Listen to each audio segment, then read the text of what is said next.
Pour parler en détail donc de la visite du président du Conseil militaire transitoire tchadien, le général Mohamed Idriss Déby Itno, aujourd'hui en Égypte, et comment a-t-il été reçu au Caire, au palais présidentiel d'Al-Ittihadiyya par le président Abdel Fattah al-Sisi, les relations entre l'Égypte et le Tchad, des relations distinguées par l'exemplarité et la particularité. Nous avons le plaisir d'avoir avec nous en ligne Dr Hani Abdelaziz. Dr Hani. Oui, bonjour madame. Oui, bonsoir. Est-ce que vous m'entendez bien? Oui, je vous entends pas mal. Dr Hani, vous êtes ancien assistant au secrétaire général des Nations Unies et vous avez servi au Tchad. Vous avez vécu une longue expérience et vous avez surtout déjà dans plusieurs interventions mis en relief et fait la lumière sur la particularité et l'exemplarité des relations entre les deux pays, l'Égypte et le Tchad. Je vous laisse nous donner un bref aperçu sur ces relations. Tout d'abord, laissez-moi vous remercier de m'avoir invité à cet entretien concernant un pays que j'aime beaucoup, tout simplement. Un pays où j'ai vécu, où j'ai contribué à certaines choses pour améliorer la situation sécuritaire et la paix dans ce pays et dans ses relations avec les pays voisins. Le Tchad est vraiment, et je n'aime pas beaucoup utiliser le mot frère à tort et à travers, mais le Tchad est vraiment un pays frère, ami, très proche de l'Égypte culturellement. Vous serez étonné de savoir que les Tchadiens parlent un arabe égyptien, pratiquement dans le dialecte égyptien. Donc on ne peut pas ignorer les relations étroites à travers les siècles qui ont aidé les deux pays, même avant l'indépendance du Tchad. Nombreux sont les soldats tchadiens, darfouriens, quand il n'y avait pas de frontières, qui ont été membres des armées égyptiennes, qui ont opéré dans la région des Grands Lacs africains et en Asie centrale, même tout près de Constantinople. Donc il y a des liens de fraternité, je pense qu'il y a même des liens de sang. Il y a des relations très, très étroites. Je n'en ai pas à avoir des amis tchadiens. Donc mon intervention ne peut être que biaisée vers l'amour que je porte pour le Tchad et son peuple. Oui. J'ai vécu là-bas, je n'ai pas vécu longtemps, mais j'ai travaillé là-bas, j'ai eu des relations à tous les niveaux, je dis bien à tous les niveaux, je ne suis pas supposé les révéler, avec des responsables tchadiens, certains ont disparu dans les guerres trop longues qui ont existé dans ce pays. Et cela m'amène à dire que la coopération tchadienne, égyptienne dans les domaines de sécurité, de renforcement des capacités des deux pays dans ce domaine sont très importantes pour éviter les percées de certaines autres puissances déstabilisatrices comme la Turquie qui essaie de s'installer dans la région du Sahel. Oui. La région du Sahel, j'ai vécu non simplement au Tchad, mais dans le Sahara occidental. Donc, et la stabilité dans cette région est très faible. Oui. Il faut la renforcer. Oui. Et je pense que les deux pays, Égypte et Tchad, et c'est très sincère ce que je dis, sont alliés dans ce combat contre les terroristes qui a essayé de s'installer dans la région du Sahel à partir de l'Afghanistan et d'autres, de l'Irak et même de la Syrie. Dr Hani, je m'excuse de vous avoir coupé la parole. Aujourd'hui, lors de l'entretien, la rencontre du président Abdel Fattah al-Sisi et le général Mohamed Idriss Déby Itno, ils ont certainement mis en exergue aujourd'hui la nécessité de renforcer cette coopération, pas seulement économique ou bilatérale entre les deux pays, mais aussi le comité conjoint égypto-tchadien entre eux, comité technique, mais ils ont surtout fait la lumière sur la nécessité de consolider cette coopération dans le domaine sécuritaire, le domaine des renseignements, le domaine militaire, à la lumière également de la situation aujourd'hui du Tchad qui passe par une période très délicate, cette période de transition, bien que le Conseil militaire tchadien soit bien sûr reconnu par la communauté internationale et que l'Égypte ait également participé, je pense, à des pourparlers avant la tenue pour un dialogue national tchadien. Je veux m'arrêter donc sur cette question sécuritaire entre les deux pays. L'expérience de l'Égypte dans le domaine de la lutte contre l'extrémisme et le terrorisme, un des points qui ont certainement rapproché les deux pays depuis même l'ère du défunt, du père défunt, le grand général Idriss Déby Itno. Madame, vous avez amplement raison et vous êtes allé un peu plus vite que moi, mais vous avez entièrement raison. D'ailleurs, si je suis au courant, mais c'est annoncé dans la presse, le chef des services de renseignement égyptien, M. Abbas, était en visite au Tchad il y a 2-3 ans, je suppose. Hein. Donc ça démontre jusqu'à quel point ces rapports sont étroits et se poursuivent. Donc je dirais même qu'ils viennent en premier lieu, bien avant la coopération dans le domaine sanitaire, où l'Égypte a joué un très grand rôle aussi dans le renforcement des capacités tchadiennes dans le combat du Covid-19 et dans d'autres domaines. Donc c'est tout à fait logique que la sécurité soit au premier plan des relations. Le président Sisi avait rencontré le président Déby à Sochi, en Russie, dans un sommet africain, je pense, là-bas. Ils ont eu de longs entretiens et que les relations même entre le défunt président Déby et le président Sisi étaient très, très étroites et très fraternelles au vu des discussions qu'ils ont eues dans la simplicité, dans l'amitié. Moi, je voudrais revenir aux qualités du peuple tchadien, qui était un peuple très loyal, très amical. Beaucoup de Tchadiens viennent en Égypte se faire soigner dans les hôpitaux égyptiens. C'est leur première destination. Donc, je ne peux, ce n'est pas de la propagande, ce n'est pas de la publicité que je fais. Non, nous devons renforcer encore plus et maintenir ces relations dans ce pays clé de l'Afrique. C'est un pays clé. Le Tchad n'est pas un petit pays. C'est un grand pays. Le territoire est immense. C'est un pays qui a beaucoup souffert et du colonialisme et des guerres, etc. Sur le plan économique, je sauterai du coq à l'âne très vite pour vous dire qu'il y a un projet tripartite entre la Libye, l'Égypte et le Tchad pour créer une route qui pourrait lier les trois pays et renforcer la coopération économique. Mais je reviens à dire que le domaine sécuritaire dans la région du Sahel est très très important. Nous savons la situation au Mali, qui est très difficile depuis presque plus d'une décennie. Nous savons les problèmes au Niger, nous connaissons les problèmes un peu qui existent au Nigeria à cause du terrorisme dans cette région. Le Sahel est le ventre mou de l'Afrique. C'est le ventre mou.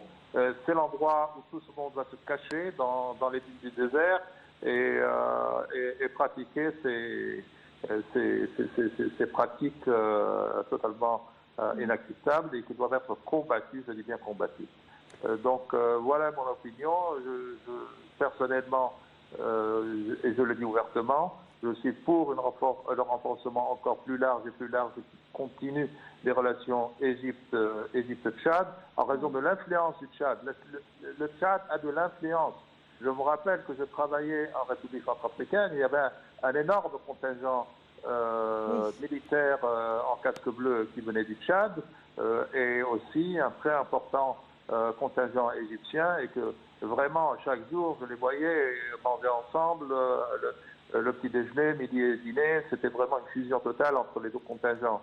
Oui. Les gens s'entendent, les individus s'entendaient très très très bien. Oui. Et j'en étais très fier et j'espère que cela va se poursuivre et se développer encore plus dans l'intérêt de nous tous, les Tchadiens, les Égyptiens et tous les membres des pays de la région du Sahel. Et je m'arrête encore une fois, Dr Hani, avant de louer donc cette exemplarité des relations bilatérales entre l'Égypte et le Tchad. Je m'arrête sur le dossier libyen, un dossier qui a été aujourd'hui évoqué entre les deux dirigeants aujourd'hui au palais d'Al-Ittihadiyya entre le président Abdel Fattah al-Sisi et monsieur le général Mohamed Idriss Déby Itno. Dossier libyen, Libye, frontière ouest de l'Égypte, Libye également une des frontières du Tchad. Ils se sont arrêtés donc sur la situation en Libye et comment aujourd'hui on parle de cette situation toujours dans le domaine sécuritaire. Absolument, absolument. Par principe, tous les pays du monde s'intéressent beaucoup à la sécurité de leurs frontières avec tous les pays voisins. Et nous savons les relations que le président ou leader Kadhafi entretenait avec le Tchad. C'était des relations un peu mouvementées de temps en temps, parfois bonnes, parfois moins bonnes. Donc la Libye a toujours eu une influence au Tchad. Et le Tchad a une certaine influence en Libye, au sud de la Libye aussi, parce que la frontière est énorme. Et c'est des kilomètres, des milliers de kilomètres de sable, de désert, très difficiles à contrôler, et qui ont servi, je pense, à un moment donné, pour le trafic d'armes vers le sud de l'Égypte, par le Tchad et même par le Soudan. N'oubliez pas que le Tchad a des frontières très longues avec le Soudan aussi, le Darfour, le Kordofan, qui est une région pétrolière importante, et les conflits dans la région n'ont pas totalement cessé encore. Donc la stabilité du Tchad, je suis sûr, je n'ai aucune qualité officielle en Égypte, mais je pense que l'Égypte s'intéresse beaucoup à la stabilité politique, économique et militaire du Tchad, et qu'elle continuera à renforcer sa position dans l'avenir immédiat. Je salue la rencontre actuelle entre Mohamed Idriss Déby et le chef de l'État égyptien. C'est une très bonne étape qui sera suivie, j'en suis sûr, par les ministres égyptiens, chacun dans son domaine concerné. Oui. Il le faut, c'est une nécessité pour les deux pays et pour la région, que ce soit la Libye, que ce soit la région du Sahel. Docteur Henni, une dernière question. Monsieur le général Mohamed Idriss Déby Itno, avant d'arriver juste au Caire et d'entamer sa visite de 48 heures, lorsqu'il était en déplacement plutôt, avant l'Égypte, parlant de l'Égypte, il avait affirmé que sa visite en Égypte serait le début d'un nouvel élan dans les relations entre l'Égypte et le Tchad, notamment dans le domaine des infrastructures, de la santé et de l'enseignement supérieur. Donc, Monsieur le Général a dit le début d'un nouvel élan de ces relations. Comment vous percevez une telle déclaration de la part de Monsieur le Général Mohamed Idriss Déby? Oui, malgré que l'Égypte, il y a plus d'une dizaine d'années, pour longtemps, a beaucoup négligé son continent et ses voisins du continent. Mais concernant le Tchad, ce n'était pas tout à fait vrai parce que les relations ont existé. Mais bien sûr, avec la situation 2011-2013 dans l'Égypte, la situation bien sûr a été floue, je peux me permettre d'utiliser ce mot, pas très claire. Aussi l'assassinat du président Idriss Déby aussi a jeté une période d'incertitude dans chacun des pays, pas dans les relations. Non, les relations étaient là, elles ont existé, mais bien sûr, je ne dis pas... il y a eu un arrêt, une sorte d'arrêt, parce que la situation dans les deux pays ne le permettait pas. Chaque pays devait s'intéresser à sa situation interne d'abord. Mais maintenant que la situation en Égypte est extrêmement stable, je l'espère bien, mais elle l'est, je sais. Et au Tchad, elle tend à se stabiliser. Et quand le général Mohamed Déby déclare un nouvel élan, eh bien, ça veut dire qu'on va reprendre les excellentes relations que nous avions, qui ne se sont pas estompées pour n'importe quelle raison. Non, non, non. C'est un fait de l'histoire. Il y a eu un ralentissement ici et là pour des raisons internes, mais pas dans les relations. Les relations, je pense, sont restées saines. Les contacts moins. Et là, le nouvel élan va relancer tout cela, je l'espère bien, dans les domaines prioritaires qui sont, je répète, pour la Libye, pour le Tchad, pour le Sahel et pour l'Égypte, le domaine sécuritaire, mais aussi le domaine économique, le domaine sanitaire où l'Égypte a déjà beaucoup apporté. Surtout la tenue du comité technique aussi, le haut comité technique entre les deux pays. Les deux réitéré l'importance de la tenue de ce comité. Vous savez, madame, moi, les comités techniques, je vous dis franchement, et je sais que je suis en direct, je n'aime pas beaucoup ces comités techniques parce que ça parlote beaucoup et il y a peu de suivi des résultats. Si ces comités techniques avaient une sorte de petit comité de suivi des décisions prises pour les mettre en œuvre et voir du concret sur le terrain, je serais tout à fait d'accord. En tout cas, la volonté et l'engagement a été affiché par les deux dirigeants, le président Absolument, Abdel mais c'est à Fattah leur niveau al-Sisi c'est à leur et niveau monsieur que le la volonté général. doit être déterminée. Oui. Oui, c'est à leur niveau que la volonté doit être déterminée, mais elle doit être suivie par les exécutants, par les exécutifs des deux pays, Oui. dans ce qui est palpable, dans ce qui est concret, parce que les populations, elles ne voient que le concret. Alors, il faut continuer, il faut transformer ces volontés politiques bien affichées en avant, dans le concret, dans les choses qui rendent service à la sécurité des deux pays, mais aussi à la santé des deux peuples. Des deux peuples qui s'aiment beaucoup, je vous dis. Et je le Hani répète, Abdelaziz, je tiens à vous remercier infiniment de votre intervention. Dr Hani Abdelaziz, vous êtes ancien assistant au secrétaire général des Nations Unies. Merci beaucoup pour ces éclaircissements et cette intervention très riche de votre part qui a marqué donc l'exemplarité des relations entre l'Égypte et le Tchad à la lumière de la visite du président du Conseil militaire transitoire tchadien aujourd'hui, monsieur le général Mohamed Idriss Déby Itno. Et donc, je passe, chers téléspectateurs, à la deuxième partie de direct qui concerne l'économie de l'Égypte. Les agences de notation internationale qui affichent donc cette croissance positive de la part de l'économie de l'Égypte, de sa performance, à la lumière aussi des projets macroéconomiques. Et je vous laisse, chers téléspectateurs, avec un compte-rendu de notre collègue Sara Al-Maghrabi qui affirme que l'Égypte déploie des efforts importants pour continuer donc à attirer des investissements étrangers ainsi que pour booster le marché local.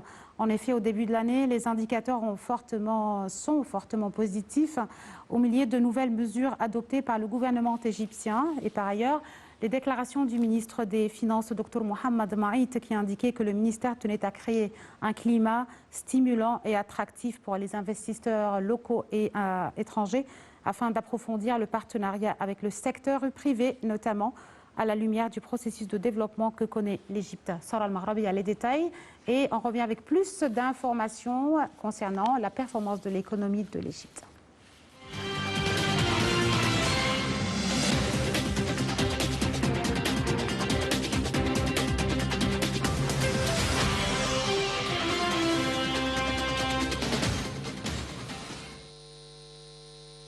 Au début de l'année, les indicateurs sont fortement positifs. Le dollar est resté stable face à la livre égyptienne en ce début d'année 2022 et pour le 4e mois consécutif dans la plupart des banques opérant en Égypte.